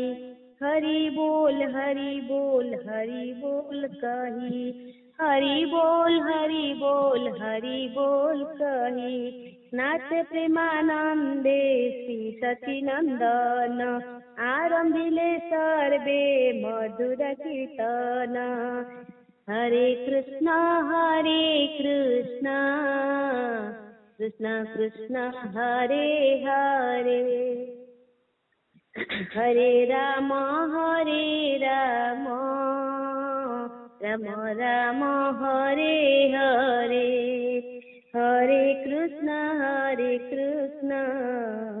कृष्ण कृष्ण हरे हरे, हरे राम राम राम हरे हरे। चरणे बाजे नूपुर, संकीर्तन ताले ताले। मालती पुष्पर माला, गଳାରେ ଦୋହଲେ। ढଳି ढଳି श्री गौरांग, नाचे रंगे रंगे। भाव भोले ढଳି पड़े, गदाधर ଅଙ୍ଗେ। ଶ୍ରୀ ନିତ୍ୟାନନ୍ଦ ପ୍ରଭୁ ସମସ୍ତଙ୍କର ଆଗରେ ଅଛନ୍ତି, ଆଉ ନିତାଇ ସମସ୍ତଙ୍କ ଆଗରେ ରହିବାର କାରଣ ଜଗାଇ ମାଧାଇର ଦୁର୍ଦ୍ଦଶା ସେ ସ୍ୱଚକ୍ଷୁରେ ଦେଖିବେ, ଆଉ ତାଙ୍କର ହୃଦୟ ବିଦୀର୍ଣ୍ଣ ହେଇଯାଇଛି। ଦୟାର ପ୍ରଭୁ ନିତାଇ ପର ଦୁଃଖ ଜାଣେ, ଅବଶ ହୋଇଣ ପଡ଼େ ଦିନ ଦରଶନେ। କରୁଣାର ସିନ୍ଧୁ ନିତ୍ୟାନନ୍ଦ ପ୍ରଭୁ ତାଙ୍କର ଛୋଟ ଭାଇଙ୍କୁ ନେଇକି କମର ବାନ୍ଧି ଯାଉଛନ୍ତି ଜଗାଇ ମାଧାଇ ଉଦ୍ଧାର କରିବାକୁ। ଆଜି ଯାହା ବି ହେଉ ତାଙ୍କୁ ଆଜି ମୁଁ ନାମ ବିକିବି, ତାଙ୍କୁ ଆଜି କୃଷ୍ଣ ନାମ ପିଆଇବି, ତାଙ୍କୁ ହୃଦୟରେ କୁଣ୍ଢେଇକି ଧରିକିରି ଜବରଦସ୍ତି ଖିଆଇବି। ଜୟ ଜୟ ନିତ୍ୟାନନ୍ଦ ରୋହିଣୀ କୁମାର, ପତିତ ଉଦ୍ଧାର ଲାଗି ପ୍ରତିଜ୍ଞା ଯାହାର, ପତିତ ଉଦ୍ଧାର ଲାଗି ବାହୁ ତୋଳି ଯାଏ, ସଦା ଢଳ ଢଳ ଚକ୍ଷୁ ପ୍ରେମ ଭରେ ଚାହେଁ, ନୟନ ଜଳେ ଭାସି ଯାଏ। ଗୋରା ଗୋରା ଗୋରା କହି ନୟନ ଜଳେ ଭାସି ଯାଏ, ପତିତ ଉଦ୍ଧାର ଲାଗି ବାହୁ ତୋଳି ଯାଏ। ଜଗାଇ ମାଧାଇ ସାରା ଦିନ ମଦ୍ୟପାନ କରି ଅଚେତ ହୋଇ ନିଦ୍ରା ଯାଇଛନ୍ତି। ଠିକ ଅପରାହ୍ନ ସମୟ ହେଇଛି, ତଥାପି ସେମାନେ ଉଠିଲେନି। କୀର୍ତ୍ତନ ରୋଳ ଶୁଣି ତାଙ୍କର ନିଦ୍ରା ଭାଙ୍ଗିଗଲା। ସେତେବେଳେ ବିରକ୍ତ ହୋଇ ପ୍ରହରୀଙ୍କୁ କହୁଛନ୍ତି, ଯୋଉମାନେ ଗଣ୍ଡଗୋଳ କରୁଛନ୍ତି ଯାଇ ତାଙ୍କୁ ଗଲୁ ତାଙ୍କୁ ମନା କରିବୁ, ମୁଁ କହିଛି ବୋଲି କହିବୁ ଯା, ଆମର ଯେପରି ନିଦ୍ରା ଭଗ୍ନ ନ ହବ ତାଙ୍କୁ କହ ସେମିତି ପାଟି ନ କରି ଚୁପ୍ ପଳେଇବେ। ପ୍ରହରୀ ଯାଇକି କୀର୍ତ୍ତନରେ ଉନ୍ମତ୍ତ ହୋଇଥିବା ଭକ୍ତ ମାନଙ୍କୁ କହୁଛନ୍ତି, ସାବଧାନ, ଆମ ଜଗତାନନ୍ଦ ବାବୁ ମାଧବାନନ୍ଦ ବାବୁ ବିଶ୍ରାମ କରିଛନ୍ତି, ତୁମେ କଣ ଜାଣିପାରୁନ? ତୁମେ ମାନେ ଏପରି ପାଟିତୁଣ୍ଡ କଲେ ତାଙ୍କର ନିଦ୍ରାରେ ବାଧା ସୃଷ୍ଟି ହେବ, ତେଣୁ ତୁମ ମାନଙ୍କୁ ମୁଁ ସାବଧାନ କରିଦଉଛି, ତୁମେ ମାନେ ଏଇ ଗଣ୍ଡଗୋଳ ବନ୍ଦ କର, ଏଠୁ ଚାଲିକି ପଳା। ପ୍ରହରୀ କୀର୍ତ୍ତନ ବନ୍ଦ କରିବାକୁ କହିବାରୁ ଭକ୍ତମାନେ ଅଧିକ ଉଚ୍ଚ ସ୍ୱରରେ କୀର୍ତ୍ତନ କଲେ। ପ୍ରହରୀ ଫେରି ଯାଇକି କହିଲା, ଆଜ୍ଞା ପଣ୍ଡିତ ନିମାଇ ପଣ୍ଡିତ କୀର୍ତ୍ତନ କରି କରି ଆସୁଛି, ନିଷେଧ କଲେ ସିଏ ଜମା ହିଁ ଶୁଣୁନି, ଆଉ ମୁଁ ତାକୁ ଫେରିକି କହୁଛି ପାଟି କରେନି, ଗଣ୍ଡଗୋଳ କରେନି, ସେ ଜୋରେ ଜୋରେ କହୁଛି। ଜଗାଇ ମାଧାଇର ସେତେବେଳେ ମଦର ଉନ୍ମାଦତା ତ କିଛି ନଥିଲା ନା, ତେଣୁ ପ୍ରହରୀ ମୁଖରୁ ଏପରି ଯେତେବେଳେ କଥା ଶୁଣିଲେ ତାଙ୍କର କ୍ରୋଧରେ ଉନ୍ମୋଦ ହେଇଗଲେ। ସେ କହିଲେ, ଦେଖି ସେ କେଡ଼େ ପାଟି କରୁଛନ୍ତି। ସାଙ୍ଗେ ସାଙ୍ଗେ ଅଣ୍ଟା ଭିଡ଼ି ନିଦା ଭାଙ୍ଗି ଚାଲିଲେ। ପିନ୍ଧି ପିନ୍ଧି ଯାଏ ନିଜ ଅଙ୍ଗର ବସନ, ଟଳମଳ ହୋଇ ଧାଏ କ୍ରୋଧେ ଅଚେତନ, ରଙ୍ଗା ଦୁଇ ନେତ୍ର କରି କହେ କ୍ରୋଧ ଭରେ, ନାସିବୁ ସର୍ବ ବୈଷ୍ଣବ ନଦିଆ ନଗରେ। ଗର୍ଜନ କରିଲା ଅତି କ୍ରୋଧ ଭରେ, ନାସିବି ନାସିବି ବୋଲି ଗର୍ଜନ କରିଲା। ଆଜି ସେହି ଚିହ୍ନିବ ଭଣ୍ଡ ନିମାଇ ପଣ୍ଡିତ, ଆମ ଦୁଇ ଭାଇଙ୍କୁ ସେ କିପରି ଉଦ୍ଧାରିବ।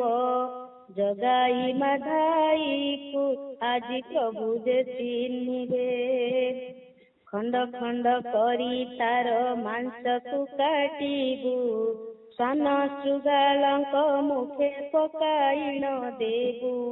କେଡ଼େ ମୂର୍ଖ ହୀନାଚାର ଲମ୍ପଟିଆ ଚୋର, ନିଷେଧ କରିଲେ ବାକ୍ୟ ନ ଆନେ ଆମର। ନଦିଆରେ କେଡ଼େ କେଡ଼େ ଯୋଦ୍ଧା ମାନେ ଥିଲେ, ଆମ୍ଭର ପ୍ରଭାବେ ସେହି ଧୂଳି ସାତ ହେଲେ। ମଦ ଖାଇ କେଡ଼େ ସୁଖେ ନିଦ୍ରା ହୋଇଥିଲା, ସେହି ଭଣ୍ଡ ଆସି ଏବେ ନିଦ୍ରାକୁ ଭାଙ୍ଗିଲା। ଆଜି ଦେଖିବ ସେ ଭଣ୍ଡ, ମୁଇଁ ତାକୁ ଦେବି ଦଣ୍ଡ, ହାତ ଗୋଡ଼ କାଟି ଧରାଇ ଦେବି, ମୁହିଁ ତାକୁ ଦେବି ଦଣ୍ଡ। ଆଜି ଦେଖିବେ ସେ ଭଣ୍ଡ, ଆଜି ଦେଖିବ ସେ ଶୈତାନ ଜଗାଇ ମାଧବଙ୍କର କେତେ ଶକ୍ତି ଅଛି, କେତେ ତାକତ ଅଛି। ଗର୍ଜନ ସର୍ଜନ କରିକି କୀର୍ତ୍ତନ ମୁଖରେ ଛୁଟି ଗଲେ, କିନ୍ତୁ ଭକ୍ତଗଣ ତାଙ୍କୁ ଦେଖିକି ଆଉ ଭୟ କଲେନି।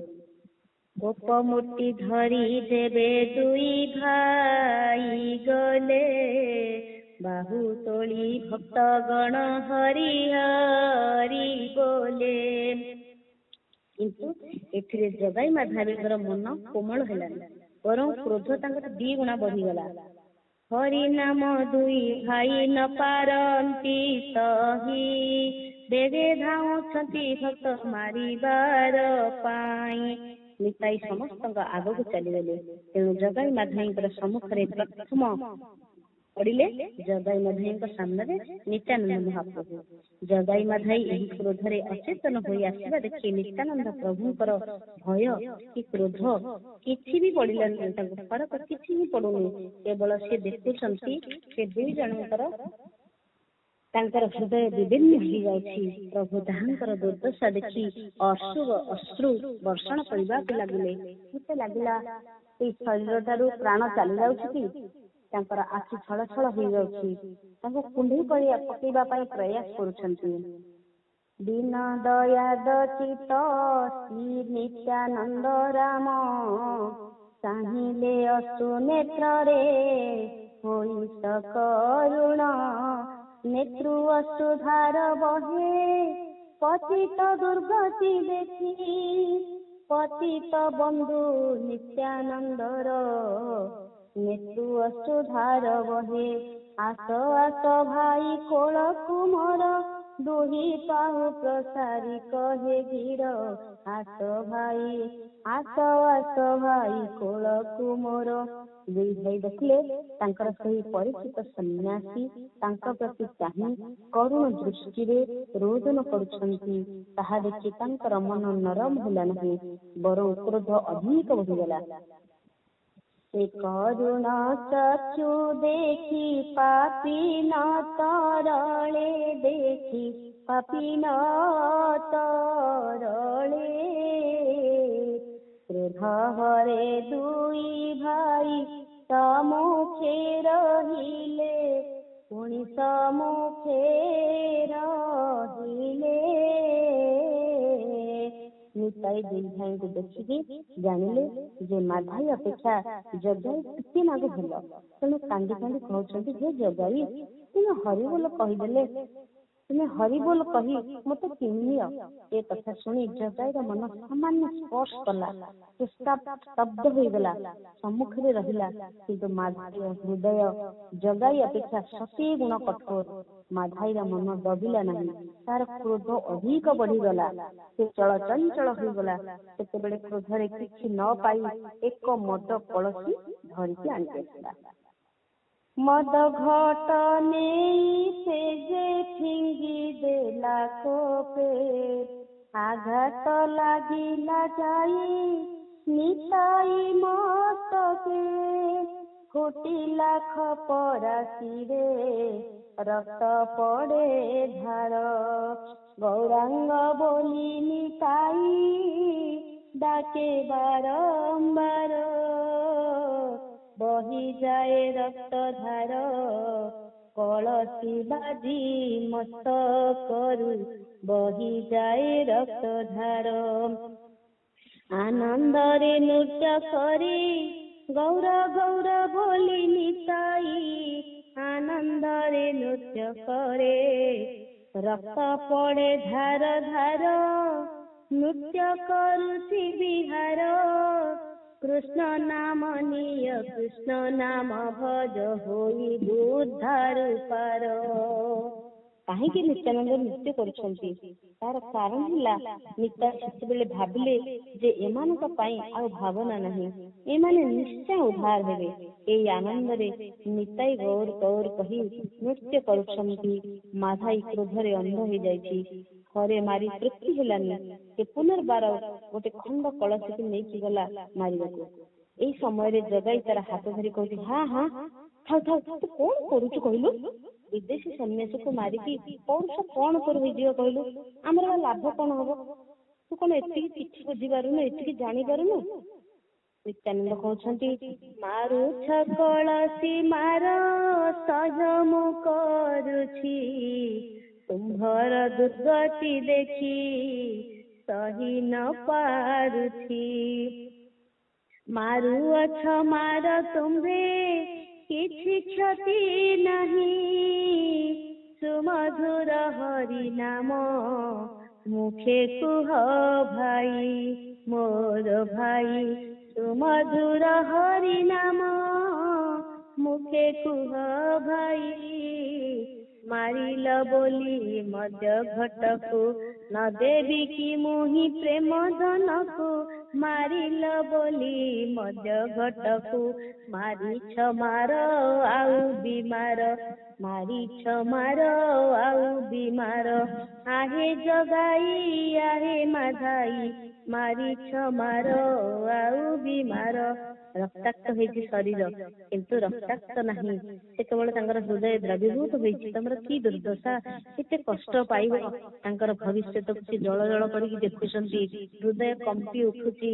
ସେ ହୃଦୟରେ କୁଣ୍ଢେଇକି ଧରିକିରି ପୁଣି ହରିନାମକୁ ପିଇବେ ପ୍ରଚେଷ୍ଟା କରୁଛନ୍ତି।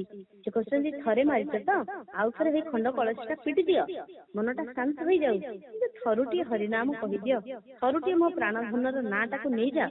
କୀର୍ତ୍ତନ ମଣ୍ଡଳୀ ପଶ୍ଚାତରେ ପ୍ରଭୁ ନୃତ୍ୟ କରୁଛନ୍ତି, କିନ୍ତୁ ଜାଣନ୍ତି ନାହିଁ ଯେ ସର୍ବାଗ୍ରେ ନିତ୍ୟାନନ୍ଦ କିପରି ରକ୍ତାକ୍ତ ଅବସ୍ଥାରେ ପଡିଛନ୍ତି।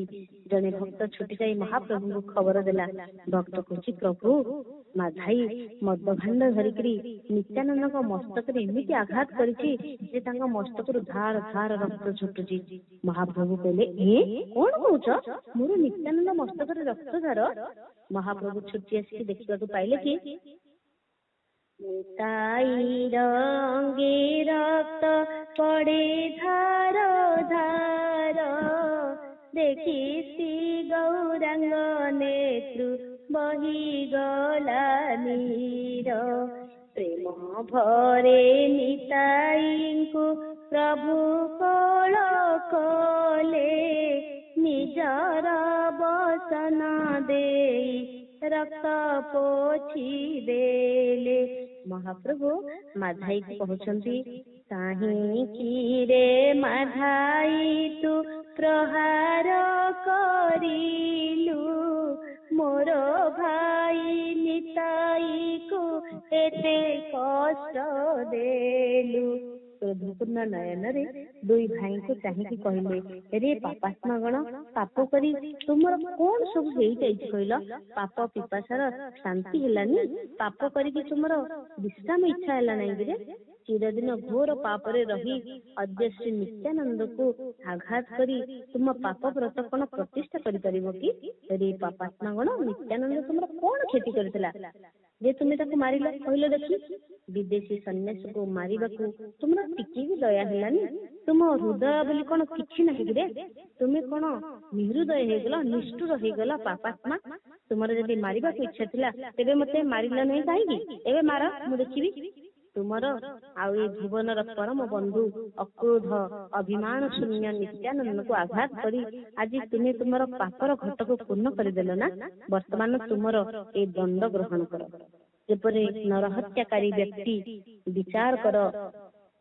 ବିଚାରକର ସମ୍ମୁଖରେ ରହି ତାର ମୁଖକୁ ଦେଖି କମ୍ପୁଥାଏ, ଛଟପଟ ହେଉଥାଏ, ଭୟରେ ଇତସ୍ତତ ହେଉଥାଏ, ଠିକ ସେହିପରି ତାଙ୍କ ଉପରେ କିଏ ଦଣ୍ଡ ହେବ? ଏହା ମହାପ୍ରଭୁଙ୍କ ବଦନକୁ ଚାହିଁ ଭୟରେ କମ୍ପୁଛନ୍ତି। ମହାପ୍ରଭୁ ଆକାଶ ମାର୍ଗକୁ ଚାହିଁ ଦକ୍ଷିଣ ହସ୍ତ ଉତ୍ତୋଳନ କରି ସୁଦର୍ଶନ ଚକ୍ରକୁ ଡାକୁଛନ୍ତି। ସୁଦର୍ଶନ ଚକ୍ର, ସୁଦର୍ଶନ ଚକ୍ର, ତୁମେ ମୋ ନିକଟକୁ ଅବିଳମ୍ବେ ଛୁଟିକି ଆସ, ଏଇ ମହାପାପୀଙ୍କର ମସ୍ତକକୁ ଛେଦନ କର। ମୁରାରୀ ଗୁପ୍ତଙ୍କ ଦେହରେ ହନୁମାନ ପ୍ରବେଶ କଲେ। ସେତେବେଳେ ମୁରାରୀ ଗୁପ୍ତ ଗର୍ଜନ କରିକି ଡାକୁଛନ୍ତି, ସୁଦର୍ଶନ କୁ ଡାକିବା ପ୍ରୟୋଜନ ନାହିଁ, ଦୁଇ ଭାଇ ଜମ ଘରେ ଦେବି ମୁଁ ପଠାଇ, ଅନୁମତି ଦିଅ ପ୍ରଭୁ ସଂହାରିବି ଏମାନଙ୍କୁ, ଅନୁମତି ଦିଅ ପ୍ରଭୁ। ନିତ୍ୟାନନ୍ଦ ପ୍ରଭୁ ନିଜ ମସ୍ତକର ଯନ୍ତ୍ରଣାକୁ ଭୁଲିଗଲେ। ମୁରାରୀ ଗୁପ୍ତ ହାତ ଧରିକି କହିଲେ, ହେ ମୁରାରୀ, ତୁମେ ଏମାନଙ୍କୁ କ୍ଷମା କରିଦିଅ। ଏ କଥା କହି ପଶ୍ଚାତ ଦିଗକୁ ଚାହିଁ ଦେଖିବାକୁ ପାଇଲେ ସୁଦର୍ଶନ ଚକ୍ର ଅଗ୍ନି ଆକାର ଧାରଣ କରି ଜଗାଇ ମାଧାଇଙ୍କ ଆଡକୁ ଆସୁଛି। ନିତ୍ୟାନନ୍ଦ ପ୍ରଭୁ ଚକ୍ରକୁ କହିଲେ, ହେ ସୁଦର୍ଶନ, ତୁମେ ଏ ଦୁଇ ଭାଇଙ୍କୁ କ୍ଷମା କରିଦିଅ, ସେମାନଙ୍କୁ ମାର ନା। ମୁଁ ମହାପ୍ରଭୁଙ୍କର ଚରଣ ଧରି ଏ ଦୁଇ ଭାଇଙ୍କର ପ୍ରାଣ ଭିକ୍ଷା ମାଗି ନେବି। ମହାପ୍ରଭୁଙ୍କ ଚରଣ ଧାରଣ କରି କହୁଛନ୍ତି, ହେ ପ୍ରଭୁ, ଆପଣ ଏ କଣ କରୁଛନ୍ତି? ଆପଣ ସବୁ କଥା କଣ ଭୁଲିଗଲେ କି? ତୁମର ଏଥର ନାହିଁ ଅଧିକାର ପ୍ରାଣ ଦଣ୍ଡ ଦେବା ପାଇଁ, କହିଥିଲ ତୁମ୍ଭେ ନାହିଁ କି ସେ ମନେ ଚକ୍ରକୁ ଧରିବ ନାହିଁ। କଳି ଜୀବକୁ ଉଦ୍ଧାର କରିବ, କୃଷ୍ଣ ପ୍ରେମ ଭକ୍ତି ଦାନ କରିବ।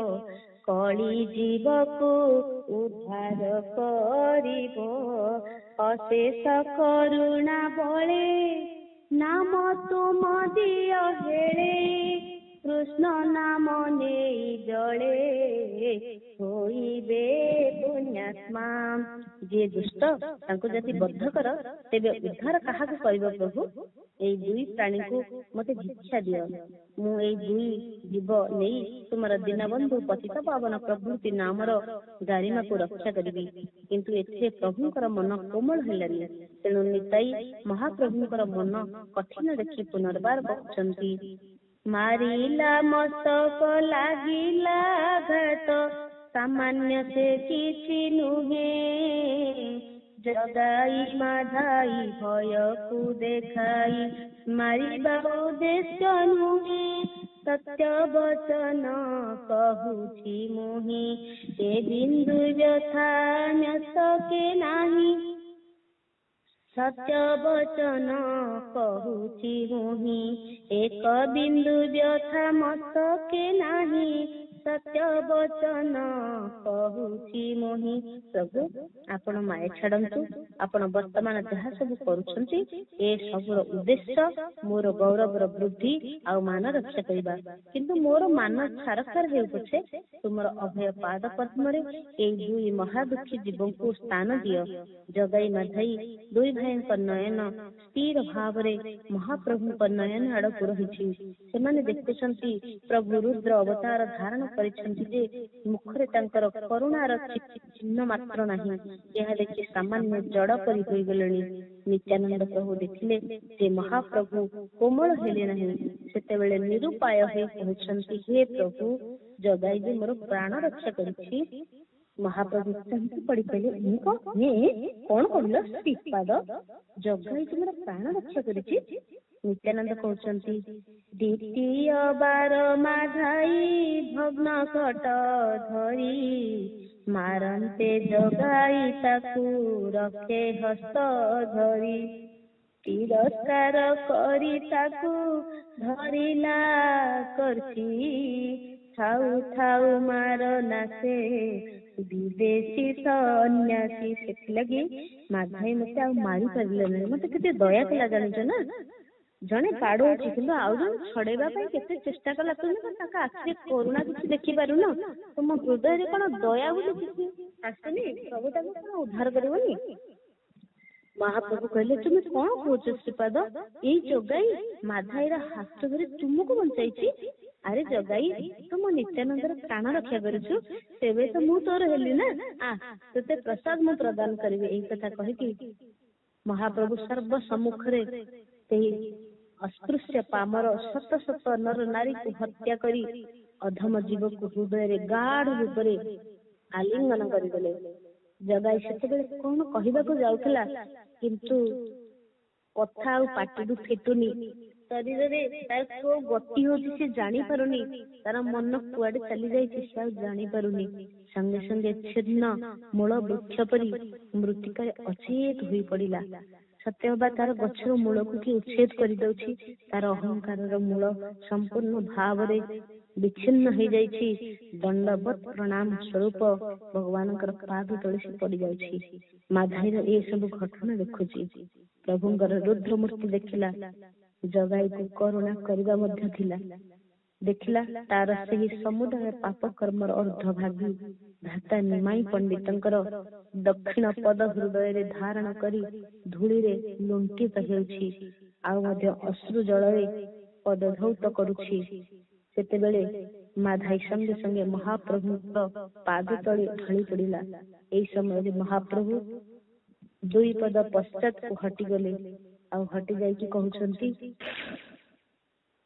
ନଦିଆରେ ରାଜା ହୋଇ ଲଜ୍ଜା ନାହିଁ ମୁଖକୁ, ଧୂଳିରେ ଧୂସର ହୋଇ ଲୁଟାଉଛୁ ଦେହକୁ ମତ ଗର୍ବ ବଳେ ତୁହି ନ ମାନିଲୁ କାହାକୁ ମଦରେ ମାତାଲ ହୋଇ ହିଂସା କଲୁ ଜୀବଙ୍କୁ କେତେ ନର ନାରୀଙ୍କର ବିନାଶିଲୁ ପ୍ରାଣକୁ ପରଧନ ଲୁଟି ଆଣି ହରିଲୁ ମହତକୁ। देख माधाई मो द्वारा गोटे उद्धार हेब नहीं। माधाई कातरे कहूची तुम द्वारा जगतर पिता तुम्हें जदि मत परित्याग कर तेबे मु कहा निकटक जीवि प्रभु। आम दुई भाई एकत्र पाप कलु तुम्हें दया कल तुम्हें दयामय जगाई के उद्धार कर मत परित्याग कर यह तो तुम उचित नुहे।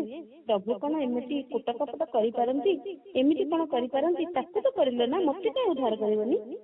गौरांग महाप्रभु कहले जगाई मो निकटर अपराधी जे मो निकटर अपराधी हुए ना तार अपराध क्षमा पाई मो अन्य को अपेक्षा करे नहीं किंतु तुम्हें नित्यानंद का निकटर अपराधी हो जाइछ। मो भक्त निकटर जी अपराधी ताको मु केबे भी क्षमा करि परिबे नहीं। तुम्भ निकटरे कृपा न करे प्रार्थना करिछि केते कुकर्म मागु नहीं क्षमा आउ न रखिछि पथ नाही जाति नाही कुल नाही जे महत आउ न रखिछि पथ मनर कथा कहूछि शुण प्रभु मोर हृदय केबे आशा हेउ नाही दूर मोते उपदेश कर कि उपाय कले मोहि होइबि उद्धार मोते उपदेश कर कि उपाय कले मोहि होइबि उद्धार। हे प्रभु तुम्हें मते जे उपदेश देव मु ताहा ही करिबि। श्री गौरांग महाप्रभु कहउछंती तुम्हें श्री नित्यानंद को अंगरे रक्तपात करिछ तुम्हें तांक निकट अपराधी। नित्यानंद होची बड़ दयामय तुम्हें तांकर चरण दुईटी धरी जा क्षमा मागी दियो जदि से तुमर अपराध क्षमा करंती तेबे तुमे निश्चिंत भाव मुक्त होइजियो। माधाई महाप्रभुंकर चरण छाड़ी नित्यानंदंकर चरण धारण करी कहूची प्रभु मोते क्षमा न करिले भगवान मते श्री चरण रे स्थान देबे नहीं। श्री गौरांग महाप्रभु कहउछंती नित्यानंदंकर हाथ धरी कहउछंती श्रीपाद तुम्हें जिपरि दयालु ना ताहा जगत रे समस्ते जानती। माधाई क्षमा मागिबा पूर्व तुम्हें ताके क्षमा करबा के प्रस्तुत अछ किंतु ताहा उचित नुहे। ताहेले से दुरात्मा गुरुतर अपराध गुड़िक छोट बोली भाबिबो तेणु टिके विलंब कले से बुझी पारिबो जे तार अपराध किपरि गुरुतर।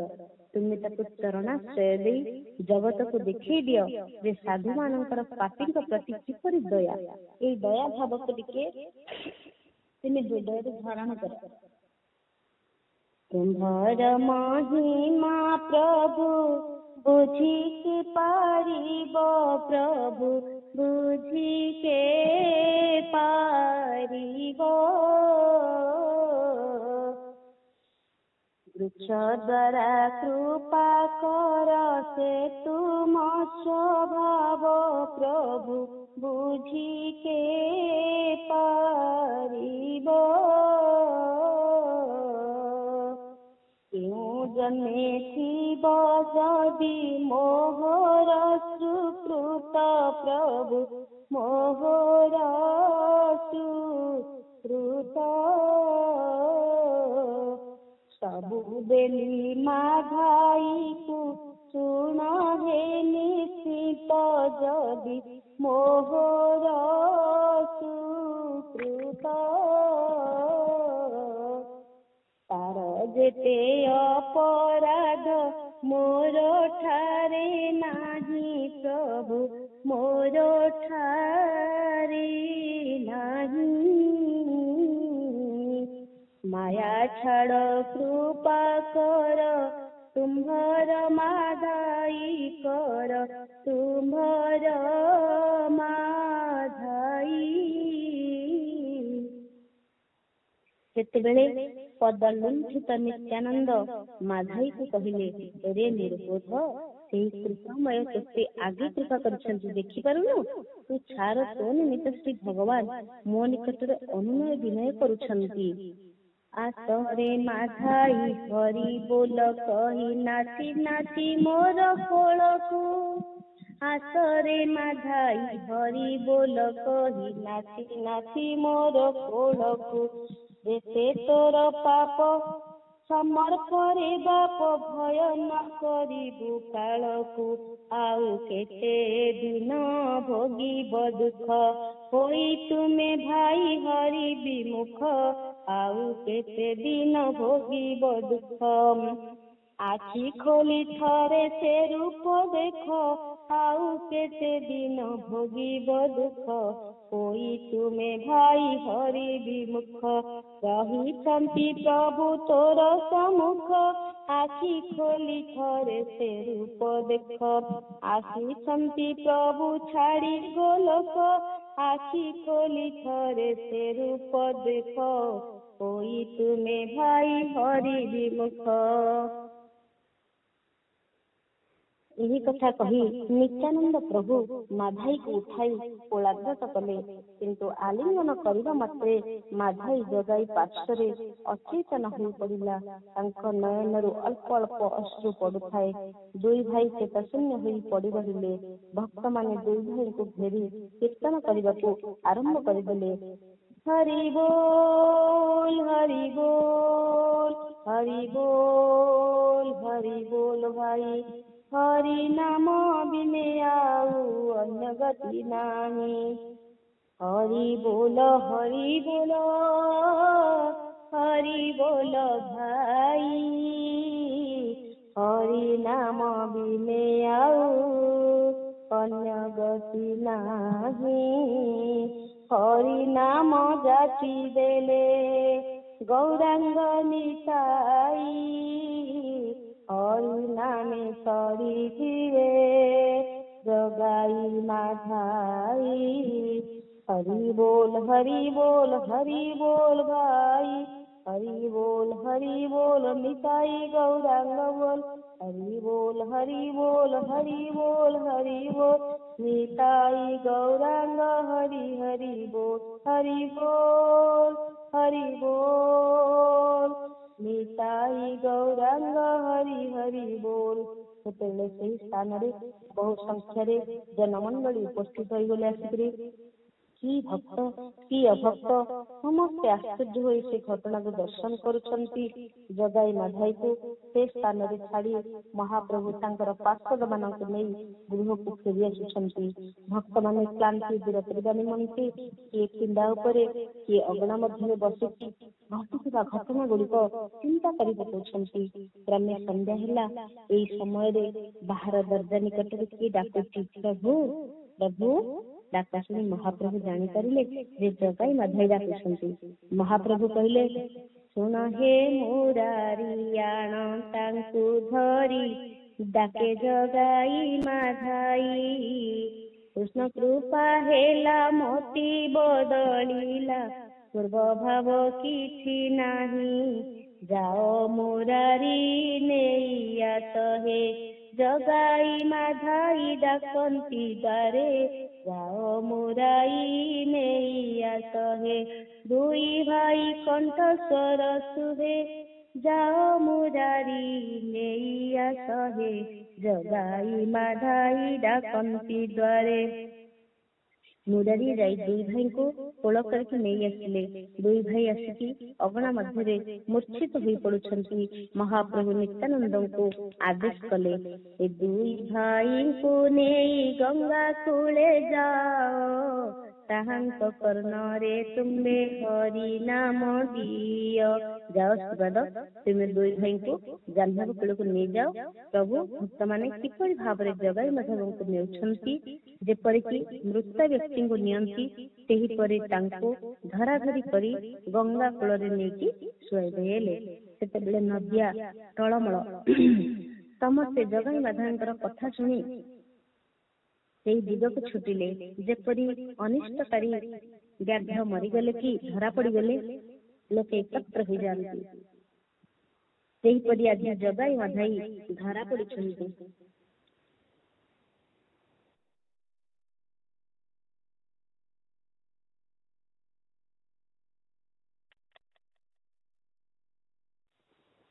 ଏହା ଦେଖିବା ନିମିତ୍ତ ନଦିଆ ନଗରରେ ହୁଲସୁଲ ଚହଳ ପଡିଗଲା।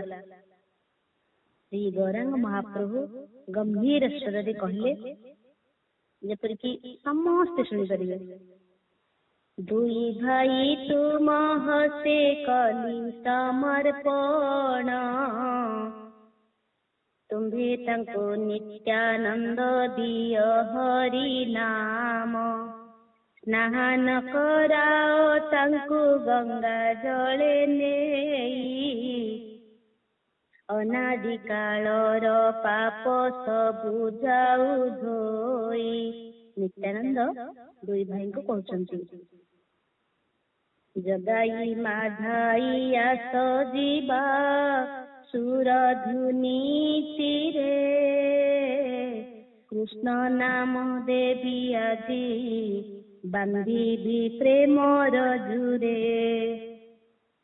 ମାଧାଇ ମାରିଲୁ ତୁରେ ମଦ ଘଟ ମସ୍ତକରେ, ଦୁଃଖ ମୋ ନାହିଁ ଅନ୍ତରେ କୃଷ୍ଣ ବୋଲି କହ ଥରେ। ମାରିଲୁ କଳସି ଖଣ୍ଡ ନାମ ଦେଇ ଦେବି ଦଣ୍ଡ, ପଡ଼ିବ ତୋହର ପିଣ୍ଡ ଶ୍ରୀ ଗୌରା କସି ପୟରେ। ଦୁଃଖ ନାହିଁ ମୋ ଅନ୍ତରେ କୃଷ୍ଣ ବୋଲି କହ ଥରେ, କୃଷ୍ଣ ବୋଲି କହ ଥରେ। हा କୃଷ୍ଣ ବୋଲି କହ ଥରେ, କୃଷ୍ଣ ବୋଲି କହ ଥରେ। ହରି ବୋଲ। ଜଗନ୍ନାଥଙ୍କର ସେ ପର୍ଯ୍ୟନ୍ତ ଅଚେତ ଅବସ୍ଥା, ସେ କିଛି ବି ଜାଣିପାରୁନାହାନ୍ତି। ତେଣୁ ଚାଲି ଚାଲି ଗଙ୍ଗା ମଧ୍ୟକୁ ଯାଇପାରିଲେ ନାହିଁ। ଭକ୍ତଗଣ ମହା ଆନନ୍ଦରେ ଦୁଇ ଭାଇଙ୍କୁ କନ୍ଦରେ ଧରି ଜଳକୁ ନେଇକି ଗଲେ। ଜଳରେ ପ୍ରବେଶ କରିବା କ୍ଷଣି ଦୁଇ ଭାଇଙ୍କର ଚେତା ହେଲା। ଶ୍ରୀ ଗୌରାଙ୍ଗଙ୍କର ଭକ୍ତଗଣ ଜଗାଇ ମାଧାଇ ପ୍ରଥମରେ ଗଙ୍ଗା ସ୍ନାନ କଲେ। ଆଉ ଗଙ୍ଗା ସ୍ନାନରେ ସମସ୍ତେ ସହସ୍ର ସହସ୍ର ଲୋକ ଆସି ଉପସ୍ଥିତ ହୋଇକି ଦେଖୁଛନ୍ତି। ଜ୍ୟୋତ୍ସ୍ନାମୟୀ ରଜନୀ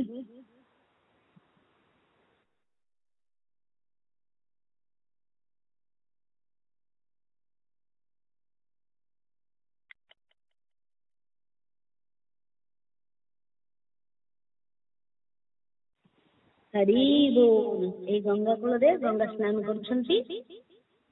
ଆମେ ବାଣୀକୁ ବିଶ୍ରାମ ଦେବା, ତାପରେ ଆମେ ଦ୍ୱିତୀୟ ଅଧିବେଶନରେ ଏଇଠାରୁ ଆରମ୍ଭ କରିବା। ହରି ବୋଲ, ହରି ବୋଲ, ହରି ବୋଲ, ହରି ବୋଲ।